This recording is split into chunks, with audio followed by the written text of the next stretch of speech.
ikomeye cyane idasanzwe ikaba isohotse mu itangazo rihuriweho ryashyizwe ahagaragara n'ibihugu 8 by'Abarabu ndetse n'ibyiganjemo abayisilamu, byamaganye byimaze yinjira rya minisitiri w'umutekano w'igihugu wa Isirayeli Bwana Itamar Ben-Gvir wari uherekejwe n'abimukira b'abanya-Isirayeli mu musigiti wa Al Aqsa.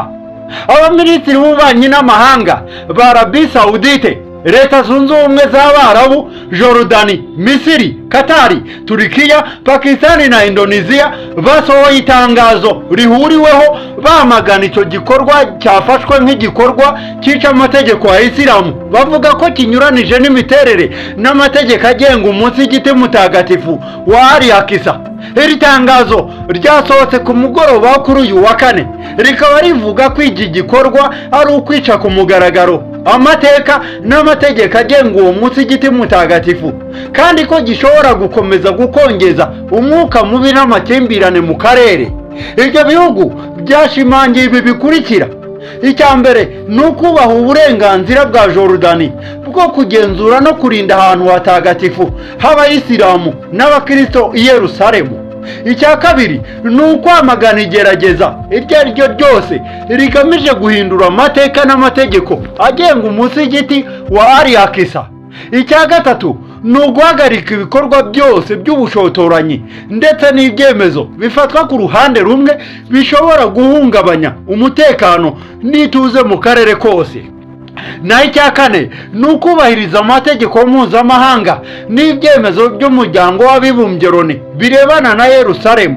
Iri tangazo risohotse nyuma y'uko Itamar Ben-Gvir, umugabo akaba minisitiri w'umutekano muri Isirayeli, yinjiriye mu musigiti wa Al Aqsa ari kumwe n'amagana y'abimukira b'abanya-Isirayeli, igikorwa cyamaganywe n'abanyapalestine, Jordani ndetse n'ibihugu byinshi by'Abarabu n'ibyiganjemo Abisilamu byahariya muri kariya gace. Naho ku rundi ruhande, abarwanyi b'abahuti bo muri Yemeni bavuga ko bateye ubwato mu nyanja itukura, ibintu bishobora kurushaho gukaza umwuka mubi mu burasirazuba bwo hagati. Mu rwego rwo kuburizamo ubwato bwari bugeze mu muyoboro wa Babeli Mandeb, aba barwanyi bongeye gukangisha guhungabanya inzira y'ingenzi y'ubucuruzi ihuza Uburayi na Aziya.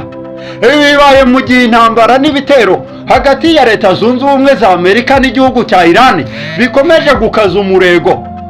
Ni nabwo kandi haherutse gusinywa amasezerano hagati ya Leta Zunze Ubumwe za Amerika ndetse na Arabia Saudite agamije guteza imbere gahunda y'ingufu za nucleaire, ibintu byateye impungenge ko ibindi bihugu byo muri ako karere bishobora gutangira gushaka ibirwanisho bya nucleaire. Ese uburasirazuba bwo hagati burushaho kuba akarere k'ibibazo? Kugeza ubu umwaka wa 2026 uri mu myaka yaranzwe n'intambara nyinshi n'umutekano muke mu bice bitandukanye by'uburasirazuba bwo hagati. Igisirikare cya Leta Zunze Ubumwe za Amerika kimaze amajoro 13 gikurikirana kigaba ibitero byo mu kirere kuri Iran. Mu itangazo ryasohowe n'umuyobozi bukuru bw'ingabo za Leta Zunze Ubumwe za Amerika mu burasirazuba bwo hagati, SATCOM, bwatangaje ko bwibasiye ibyicaro bikuru by'ubuyobozi bw'igisirikare cya Iran, ububiko bw'indege zitagira abadereva cyangwa abapilote zizwi nka drone, imiyoboro y'itumanaho, ibigo bigenzura ibikorwa byo mu nkombe z'inyanja n'ubuyobozi bwa Iran mu bikorwa byo mu mazi.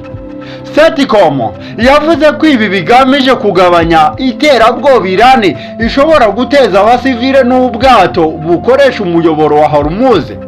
Ibihugu byo mu kigobe cy'Abarabu byahoze bizwiho umutekano, ibyaha bike ndetse n'imisoro iri hasi, ariko ubu biragenda bimenyera kubaho mu bihe by'umutekano muke cyane, aho bikomeje guhungabanywa n'ibitero bya buri munsi biva ku muturanyi wabyo. Repubulika ya Kisilamu ya Iran ifite ubushobozi bukomeye bwa gisirikare bukomeye cyane bushobora guhungabanya umutekano hariya ku rwego rwo hejuru abantu batigeze baniyumvisha.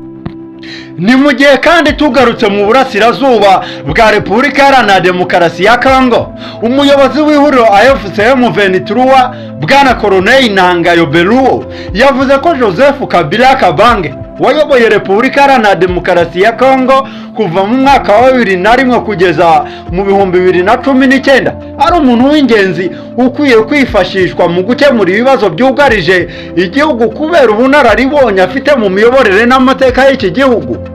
Bwana Colonel Nangayo Beruo yabivugiye mu kiganiro yagiriye ku muyoboro wa YouTube wa Glarlac News ubwo yabazwaga ku mubano afitanye na Joseph Kabila Kabange usigaye atuye mu gice kigenzurwa na AFC M23 ndetse n'uruhare ashobora kugira mu bibazo bya politike ya Repubulika Iharanira Demokarasi ya Kongo.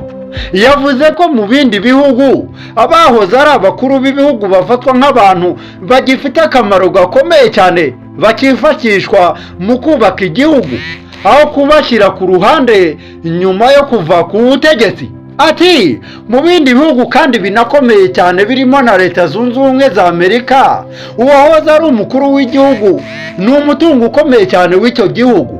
Muri Kenya ubona uburyo bafata abahoze ari abakuru b'ibihugu, muri Ghana ubona uko bafatwa, ndetse no muri Afurika y'Epfo ni umutungo w'ibihugu byabo rwose.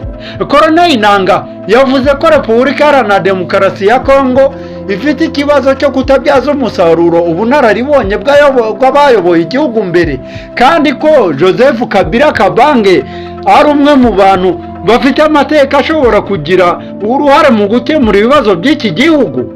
Yagaragaje ko hari ubwo ibihugu bisaba abahoze ari abakuru b'ibihugu byo hanze kubifasha gukemura ibibazo, bikirengagiza abahoze babiyobora bafite ubunararibonye bazi neza uko byakemuka.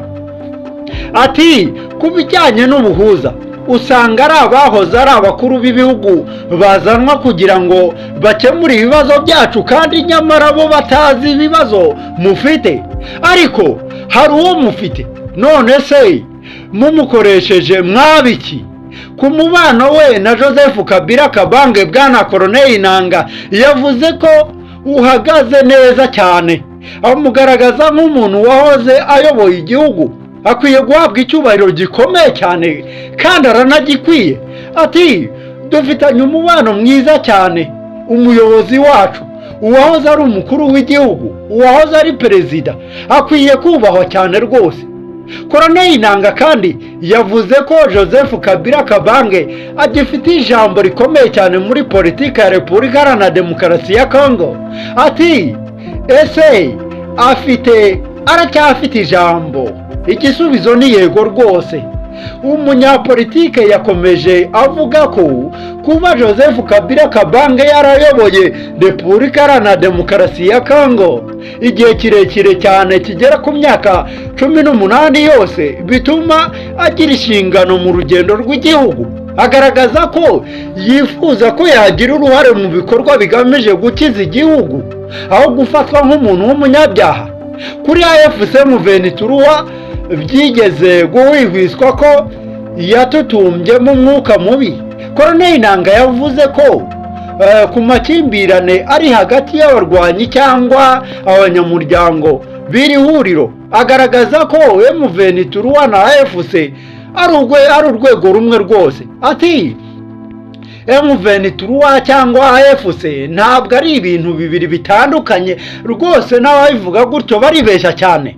Colonel Nanga yatanze ubutumwa mu gihe muri Nzeri 2025 urukiko rukuru rwa gisirikare cya Repubulika Iharanira Demokarasi ya Kongo rwahamije Joseph Kabila Kabange uruhare mu ntambara y'ibibera mu burasirazuba bw'iki gihugu, aho rwamukatiye igihano cy'urupfu. Muri iki gihe Perezida Felix Antoine Tshisekedi Tshilombo wa Repubulika Iharanira Demokarasi ya Kongo ari gutegura ibiganiro bidaheza bizahuza abanyekongo.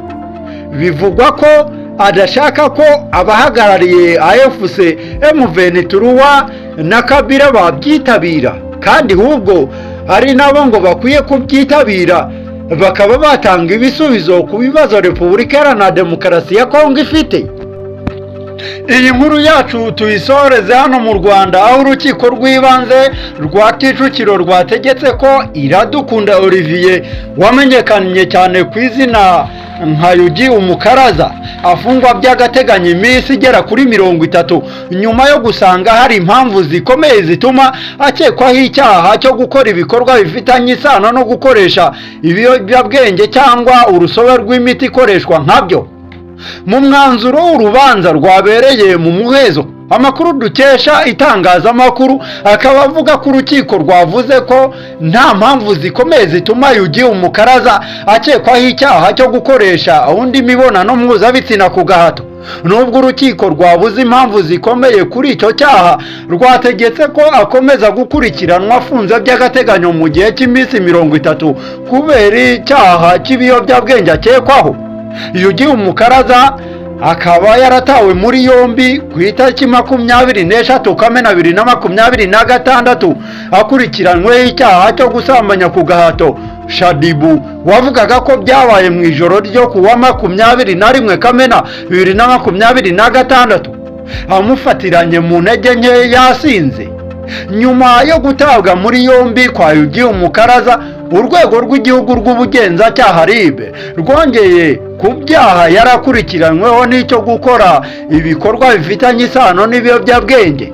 Ku rundi ruhande, nyuma y'uko ibizamini bigaragaje ko na Shadibu yari afite ibiyobyabwenge mu mubiri, ku wa 6 Nyakanga 2026 yajyanywe ku bushake bwe muri Isange Rehabilitation Center. Ubugenzacyaha bwatangaje ko yajyanywe muri icyo kigo kugira ngo afashwe kureka gukoresha ibiyobyabwenge, ahabwe ubufasha bwo mu mitekerereze ndetse hanakorwa isuzuma ryimbitse rigamije kumenya impamvu zishobora kuba zituma bikoresha.